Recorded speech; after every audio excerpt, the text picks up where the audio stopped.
Today, do you feel overloaded? Sometimes life just gets too loud.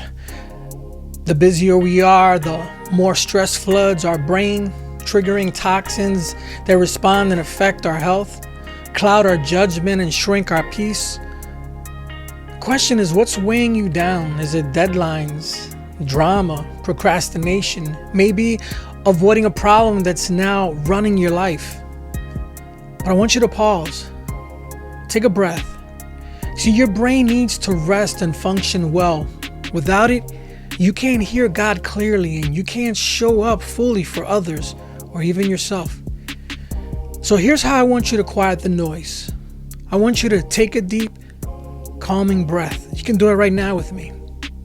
Focus on the present without judgment. Eat brain-friendly snacks, fruits, nuts, complex carbs, protein. It's important.